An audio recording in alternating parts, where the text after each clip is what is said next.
स्वामी रामकृष्ण परमहंस के सामने केशव चंद्र सेन गए और केशव चंद्र सेन उस जमाने के बड़े प्रख्यात लोगों में से एक थे। तो मिलने वालों में एक जो छोटा सा बालक था, 17 वर्ष का, 18 वर्ष का, उसका नाम था नरेंद्र, जो बाद में स्वामी विवेकानंद बने। और स्वामी विवेकानंद उस दिन बड़े कष्ट के साथ गए। उनके पिताजी का देहावसान हो गया था, माँ बीमार चलती थी, उनकी जो बहन थी उसने आत्महत्या कर ली थी, भाई घर छोड़ के भाग गया था। और भाव एक था कि हो सकता है हमारे गुरु इतने बड़े व्यक्ति आ रहे हैं, उनसे सिफारिश लगा देंगे तो जॉब लग जाएगी। हो गया उल्टा। उनके गुरु स्वामी रामकृष्ण परमहंस ने जमीन पर जाकर के उनके साथ बैठ गए। उनको तो कुर्सी पे बिठा दिया और जमीन पे जाके विवेकानंद के साथ बैठ गए। तो लोगों को लगा कि शायद पहचान नहीं पाए।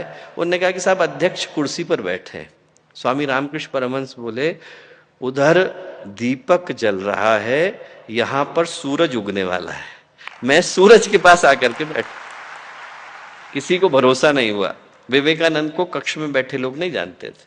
उनने केशव चंद्र सेन से कहा कि केशव, जो तू कर रहा है वो करने के लिए भगवान का आदेश हुआ है? बोले नहीं हुआ।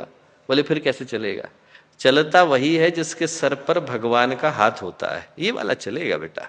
और आप इतिहास को उठा करके देखिए, केशव चंद्र सेन का नाम आधा इंग्लैंड जानता था, आज बताने के लिए मेहनत करनी पड़ती है। विवेकानंद का नाम कक्ष में बैठे लोग नहीं जानते थे, और आज वही यूनिवर्सिटी ऑफ ऑक्सफोर्ड उनके नाम से किताब को छापती है, गुरु टू द वर्ल्ड।